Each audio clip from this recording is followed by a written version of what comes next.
kenn ku nekk xam na ni Malaw moo doon fasu Lat Joor te Lat Joor ak Malaw dañoo nekk ay symbole ci maanaam Kayoor donc c'est une manière de revisiter l'histoire parce que mën naa ni Lat Joor deewoon na mais dekki na tey parce que je suis la première personne je m'excuse je n'ai pas l'habitude de le dire bu jël Lat Joor indiwaat ko pour symboliser ay actions créer ce qu'on appelle la cour des damels cour des damels boobu c'est pas gratuit pour nit dugg ci il faut mu def ay efforts il faut mu def ay résultats c'est-à-dire man dama ko def lu ñuy tuddee ñaax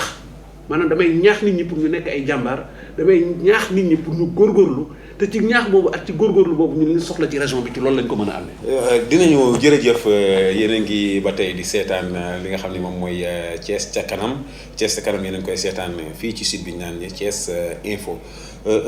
Dame wax nga ma sànq ni ma dinañu jël ay lu mat ay Thiessois wala jël. yenn ci Sénégal yi jox ko commission bi ñoom ñooy saytu li nga xam ni ñoom ñooy kan la ñuy def Lat Joor d'or bu dee Malaw d'or bi nag mën naa génn li nga xam ni moom mooy mën naa génn Thiès mais ci waxi mbedd ñu dégg ni souvent que la Thiès nu mu tudd Malaw d'or wala Lat Joor d'or gis nañu ni c'est-à-dire que est-ce que doonu loo xam ni titre booy jaay la c'est-à-dire que damay ñëw ci Sey Latir ni ko kat mën naa laa nommer jox la li nga xam ne moom mooy Lat Joor d'or bi Sénégal gépp xam la mais il faut nga teg ci table ji temps wala nga jëndal ma ay invitation temps loolu bëri lool ci rumeur ci yoo xam ni nit ñi ngi koy waxtaane waaw c'est tout à fait normal loolu sant yàlla la parce que boo demee ba créer loo xam ne nit ñi ngi ciy wax ça veut dire que li nga créer c'est important mais da ngeen di liggéey ci presse te dinaa am tey benn autorisation boo xam ne dama leen koy jox parmi toutes les personnes yi nga xamante ne ni primé naa leen keroog je vous donne l'autorisation d'aller les interviewer doo ci dégg une seule personne bu ni pour ñu primer ko il nous a donné de l'argent amul parce que ça fausse l'esprit vous savez comment ça fausse l'esprit parce que di nga gis suba koo xamante ne ni dafa am mérite mais amul xaalis doo ko primer parce que amul xaalis déjà tu fausses l'esprit et pour la bonne information Eumeu Ndiaye bu Sud FM il a été primé Malaw d'or keroog. mais est-ce que jëluñu ma làqee ko li nga xam ne moom la gars yi di wax. non justement je vais vous dire une chose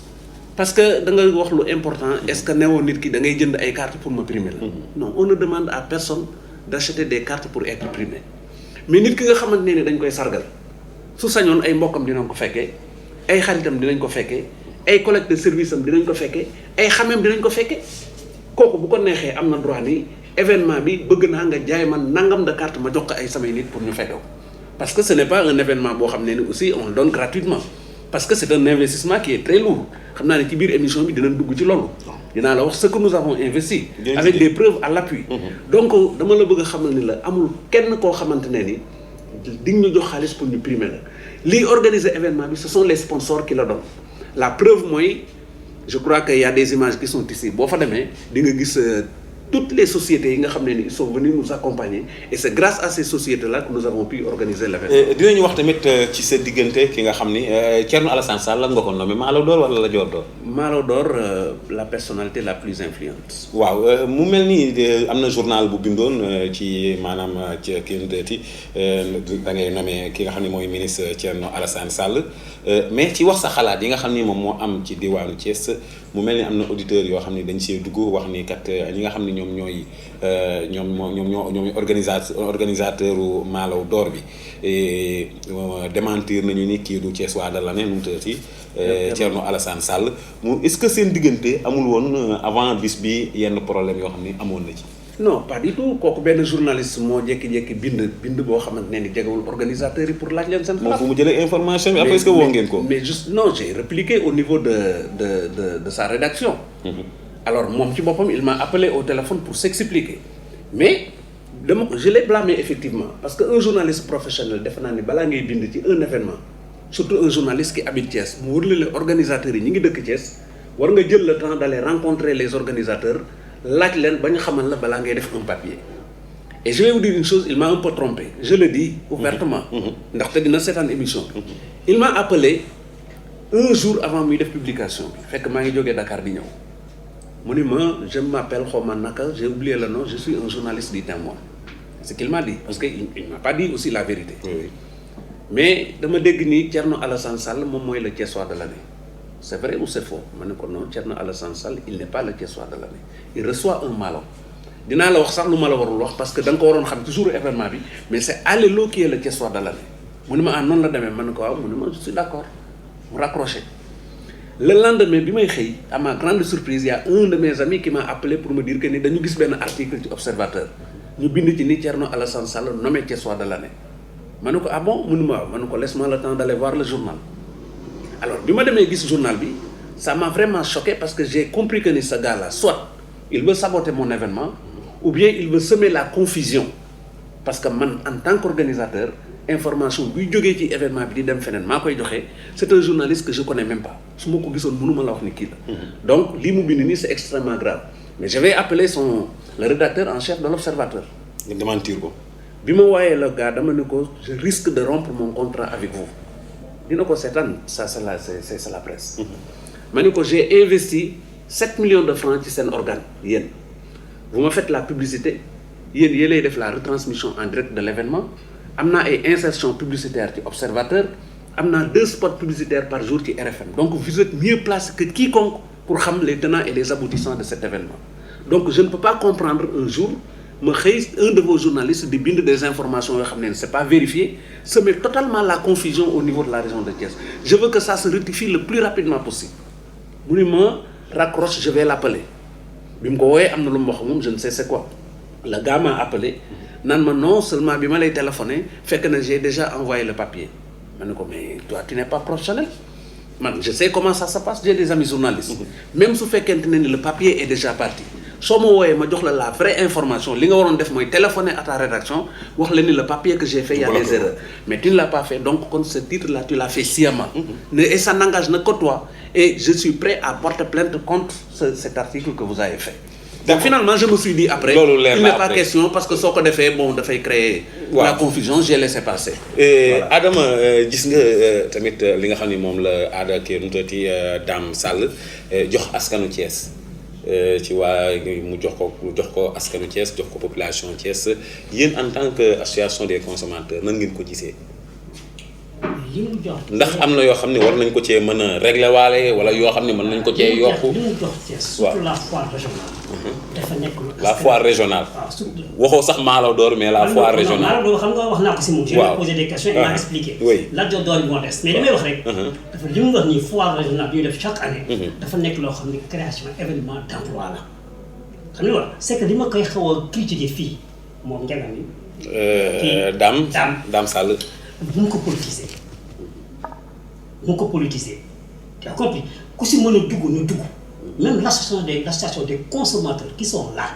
et qui défendent la population corps et âme dugal leen si biir si c'est Adama Camara ok si c'est Guissé c'est ok si c'est X si c'est Z c'est ok mun ko politiser parce que tu commences à avoir des problèmes avec les journalistes yow ni nga koy gisee ñoom duñu ko gisee c'est bien vrai que un journaliste professionnel doit faire ses recherches à la source bien sûr mais li ma lay wax daal mooy ñun association de consommateurs ni ñu ko gisee mooy soo dee def foire bi nekk création d'emploi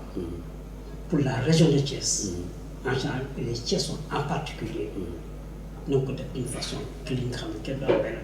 fi ma la bëgg a tontoo juste xëy na parenthèse la waaw pour war la ne am na question bu am solo boo xam ne war li ko tax a jóg mooy nañ création d'emploi nous avons décidé cette année d'associer à la foire une manifestation scientifique un forum des Thiessois de la diaspora pour la promotion de l'investissement donc ça fait partie de notre programme beneen bi ci topp politiser l'événement je n'ai pas le droit gis nga boo nekkee un acteur de développement waruloo am couleur parce que soo amee couleur soo wootee ñi nga bokkal couleur rek ñoo lay wuy si te mën naa am ñi la dul wuy si parce que bokku leen couleur ñoom ñooy majorité bi donc moi je suis à cheval je ne peux ne pas collaborer avec l'État parce que li may def ni État moo koy jëriñoo après donc je collabore avec l'État Malaw d'Or la parce que Malaw d'Or aussi du ñu tooñ Lat Dior du ñu tooñ Fasal mooy maanaam di ko jox ay nit yu ko yelloowul bu ëllëgee Lat Dior dina taxaw ci suñu kanam laaj ñu li ngeen doon def foo leen ko teg Dame li ñu desee bëriwul mais te est-ce que tey ci Lat Dior d'Or bi ci mooy Thiessois bi gën a fës ci année bi je pense que moom lay doon bon boo nee gën a fës parce que day nekk beneen problème waaw mais wax naa léegi critère de sélection yi maanaam dafay nekk koo xamante ne ni gis nañu ay réalisation gis nañu ay jaar-jaaram gis nañu service yi nga xamante ne aussi rendre na ko la région de Thiès kenn ku nekk xam na ni le président Alilo ko kenn dootu ko présenté kenn. ok mais man tey man sama xalaat bu gàtt la c'est-à-dire que ku mel ni Iran Ndao nga xam ni tey Thiès waa la doon koo xam ni tey mënoo wax Sénégal te waxuñu Iran Ndao ci li nga xam ne fës na ko ci liggéeyal l'islam. liggéeyal ko tamit doomu Thiès parce que Iran bu ñu waxee Iran day andi image yu Thiès. ku mel ni Tafsir Abdourahmane Gaye toj li nga xam ne mooy grand théâtre tey mënuñoo wax ko ñoo xam ne tey Tafsir Abdourahmane mënoo koo gis te gisoo Thiès waa ñooñu tax boole woo leen jël ci kenn ci ñoom ñaar. gis nga Ndiaga li nga wax c'est très important mais dinaa la defal benn révélation seulement on ne peut pas primer tout le monde à la fois dafa am ñoo xam ne ren lañu moom am ñoo xam ne déwén lañu moom mais ñoom dafa am lu gën a important Malo d'Or boo xam ne je l'ai créé mooy le festival le son et lumière sur la culture religieuse parce que xam nga injustice bu mënul nangu les musiciens ñi nga xam ne àdduna la ñuy woy ku ci génne ñaari cassette soo génnee fii ci mbedd mi nekk star ñëpp wër la ngay dawal oto bu cher ñu nekk ay artistes au même titre que les autres te ñooñu di tagg Rasulullah sallallahu alayhi wasallam ñun ñu gëm ko bu ñu génnee ci mbedd mi nga leen di jaawale ku yalwaan. est-ce que da ngay bañ gars yi jam la moo tax nga créé loolu. non xam nga man ku ma jam man xam lan laa gëm. li nga xam ne dama koy def mu nekk sama xol te bu ëllëgee ma jàkkaarloog suñu borom yàlla suñu borom mu xam ne man li ma doon def ni dëgg la ci moom on ne peut pas avoir l'unanimité. xam naa ne su boobaa di nga nu mu tëddati sargal ki nga xam ne mooy sëy parce que ñi dëkk Thiès ñëpp tey tagg Rasulullah yi fii la ñuy leen di enregistré ñu si bari mais dañuy dugg rek tëjee émission bi muy que Malo d'Or ñu bari ni Thiès waa de l'année Maodo Malick Mbaye di créer moom it am Thiès waa de l'année. ban moo ci Thiès waa de l'année. Bon là quand tu me poses cette question c'est un peu difficile pour me répondre cette question-là parce que tamit xam nga nous sommes tous des Thiessois moom su koy def xëy na c'est pour bien faire man su ma koy def xëy na c'est pour bien faire c'est vrai c'est un peu gênant. oui parce que tamit day jaaxal. waaw ci côté mais moom personnellement. avant l'événement toog nañu waxtaan. je crois que 5 jours avant l'événement. il m'a expliqué honnêtement que ni moom li muy def par rapport ak li may def. am na une différence. non bu gën a ngand la rek ak bu gën a tuuti mais benn la ah. ban moo gën a ngand. xaw ma ko mais bu gën a ngand la ak bu gën a tuuti mais li ma jaaxal mooy. Thiès waa de l'année bi c'est-à-dire il faut ngeen gindi seen i soppe. mais ngeen gindi Thiès waa yi. gindi tamit Sénégal mooy Thiès waa de l'année ñëpp ni Dame Sall Thiès waa de l'année après 6 mois après ñu déggaat Thiès waa de l'année ñu ne Dame a ngi koy organiser waat. kenn xamatul ndax Dame moo ko organisé wala Maodo Malick. en tout cas li ma la mën a xamal man li may def c'est constant. parce que depuis 4 ans maa ngi koy organisé te arrêté. kon yaa ko moom non xam nga. yaa ko njëkkee man baaxoo ma di wax maa moom. waaw mais am nga ci parce que loo xamante ne nit ñi dama ko créé pour nit ñi du ma ne maa ko moom. ce que je fais c'est pour les Thiessois c'est pas pour moi. la preuve mooy tu n'as jamais vu ci une fois nga gis ma jël discours. tu n'as jamais vu dans un gala de l'excellence ma jël discours parce que j'ai très tôt compris. que je ne suis pas fait pour moi je suis fait pour les autres. mais Dame c'est un produit que j'ai fait pour les autres. fi ñu tëjee rek mooy li ma gars yi c'est-à-dire que événement bu toll nii organes yëpp nekk fii c'est-à-dire que nga jël mel ni te da ngaa wax ni li la tax a dugg ci lii mooy da ngay dem Dakar gis mel ni Thiès waaye dañuy tuxu organes yi nekk fii. ay doomu Thiès ne fii. nga beddi leen dem Dakar ba leen fii. moom beddi c'est un peu trop dit. xam nga erreur du ñàkk. mën naa wax ni lii njumte la parce que presse bi man dama am benn njukkal bu ma leen war a jox. parce que ba may door c'était pas évident dañ ma doon accompagner di ànd ak man ci sama ay points de presse je prends des organes pour ne pas faire de la publicité yoo xamante ne ni aujourd'hui su ma jubee événement